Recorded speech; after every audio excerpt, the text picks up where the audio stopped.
Manisha academy channel में आप लोगों का बहुत बहुत स्वागत है। तो चलिए स्टार्ट करते हैं हिंदी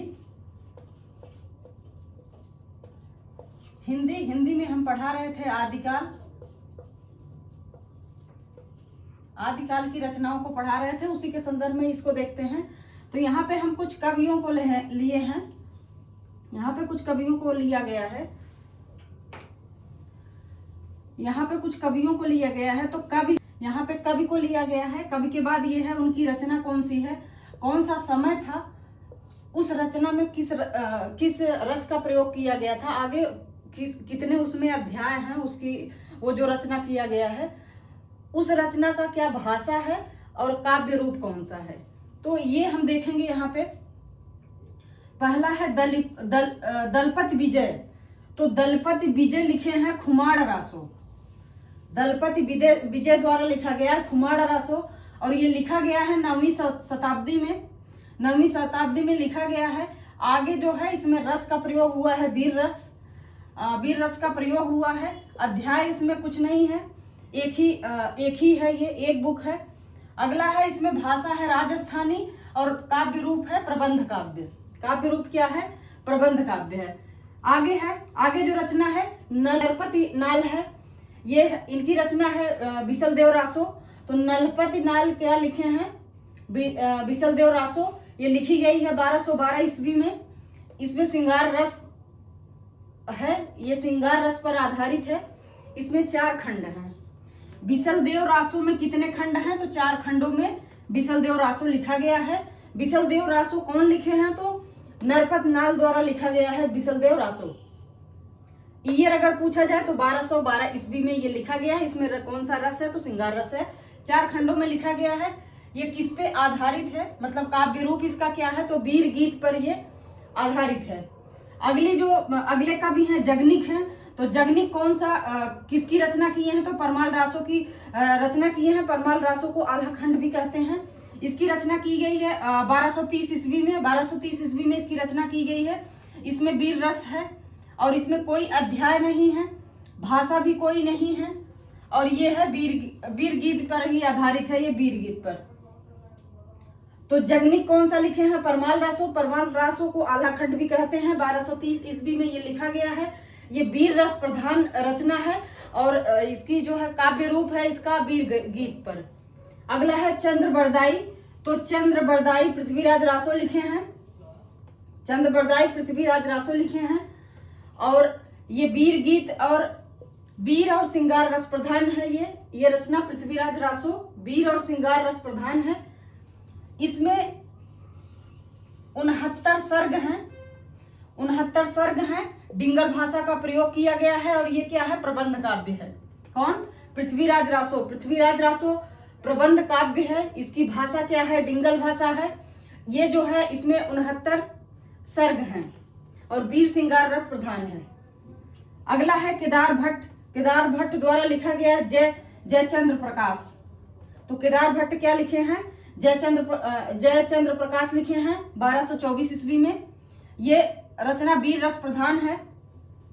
इसमें अध्याय नहीं है, भाषा नहीं है, यह है प्रबंध काव्य है। ये काव्य कैसा है, काव्य रूप प्रबंध। यहाँ पे अगला है सारंगधर। सारंगधर लिखे हैं हमीर रासो। सारंगधर द्वारा लिखा गया हमीर रासो। ये वीर रस प्रधान है और इसमें 42 छंद हैं। छंदों की संख्या कितनी है, 42, और ये किस पे आधारित है, वीर गीत पर आधारित है। एक छूटा था मधुकर भट्ट द्वारा लिखा गया जस मयंक की जस चंद्रिका। ये 1243 ईस्वी में लिखा गया है। अगला है नल्ह सिंह। तो नल्ह सिंह एक रचनाकार हैं, इन्होंने लिखा है विजयपाल रासो। विजयपाल रासो कौन लिखे हैं, तो नल्ह सिंह लिखे हैं। ये इस वीर रस प्रधान है, 42 छंद हैं इसमें। ये श्रीधर द्वारा लिखा गया है हड़मल छंद। ये 1454 ईस्वी में लिखा गया था। वीर रस प्रधान है। इसमें टोटल छंदों की संख्या 70 है। इसमें डिंगल शैली का प्रयोग किया गया है और ये वीर गीत है। तो यहाँ पे ये याद रखना मोस्ट इंपॉर्टेंट है कि एक बार रिपीट करते हैं। दलपति विजय लिखे हैं खुमाड़ रासो, नलपति नाल लिखे हैं बिसलदेव रासो, जगनिक लिखे हैं परमार रासो जिसको आधा खंड भी कहते हैं, चंद्र बरदाई लिखे हैं पृथ्वीराज रासो, केदार भट्ट लिखे हैं जय चंद्र प्रकाश, और मधुकर भट्ट लिखे हैं जय मयंकी जस चंद्रिका, सारंगधर लिखे हैं हमीर रासो, नंद सिंह लिखे हैं विजयपाल रासो, और श्रीधर लिखे हैं रणमल छंद। तो एक इसमें याद रखिएगा कि ये जैसे चंद्रबरदाई है और पृथ्वीराज रासो है। तो पृथ्वी का जो उपग्रह है क्या है, चंद्रमा है। पृथ्वी का उपग्रह एक ही है, चंद्रमा है।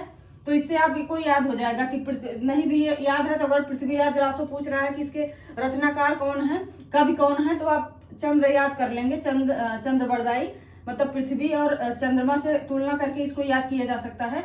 और बाकी ये नरपति नाल 20, नरपति नाल कितने हैं तो 20 हैं। ये कोरिलेट करके याद करने के लिए ये ट्रिक आप बना सकते हैं कि नर कितने हैं 20। तो हमेशा याद रखिए कि नरपति नाल जो है बिसलदेव रासो इसका है। दलपति खुमाड़ रासो, जगनिक परमाल रासो। तो इस तरह से करके कोरिलेट करके याद कर सकते हैं। तो ये इंपॉर्टेंट है, आदिकाल से संबंधित ये रचनाएं बहुत पूछी जाती हैं।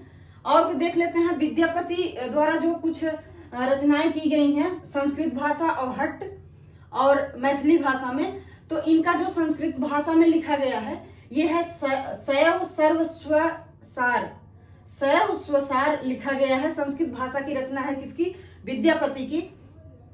और एक रचना है गंगा वाक्यावली, गंगा वाक्यावली भी विद्यापति द्वारा लिखा गया है और ये है संस्कृत भाषा में। तो संस्कृत भाषा में 2 रचनाएं हैं। पहली है शैव सर्वस्वार है, शैव सर्वस्वार है और गंगा वाक्यावली है। अगला अवहट्ट में लिखी गई है। तो अवहट्ट में 2 रचनाएं हैं। अवहट्ट भाषा में 2 रचनाएं हैं। पहली है कीर्ति पताका, दूसरा है कीर्तिलता। कीर्तिपता का रचना है 2 अवहट्ट भाषा में। मैथिली में है पदावली, मोस्ट इंपॉर्टेंट, और है गोरख विजय। पदावली मैथिली भाषा में, गोरख विजय है, ये नाटक है इनका। तो ये इनकी रचना क्या है मैथिली में। मैथिली में भी 2 रचनाएं हैं। अवहट्ट में कीर्तिलता कीर्तिपताका है, मोस्ट इंपॉर्टेंट है। संस्कृत भाषा में शैव सर्व स्वसार है और गंगा वाक्यावली है। तो ये इनकी रचनाएं हैं विद्यापति जी की। ये कुछ मोस्ट इंपॉर्टेंट रचना थी जिसमें हमने आज डिस्कस किया। आगे के क्लास में और भी मोस्ट इंपॉर्टेंट कंटेंट को लेके आने वाले हैं। तो वीडियो क्लास में बने रहें, वीडियो को देखते रहें और अपनी तैयारी करते रहें। जिस भी एग्जाम के लिए जिसमें आपका सब्जेक्ट हिंदी है आप उसके लिए तैयारी करते रहें, प्रैक्टिस भी करते रहें। तो हमें उम्मीद है आप लोगों को जरूर पसंद आया होगा। यदि पसंद आया तो वीडियो को लाइक, चैनल को सब्सक्राइब, कमेंट करना ना भूलें। बहुत बहुत धन्यवाद दोस्तों।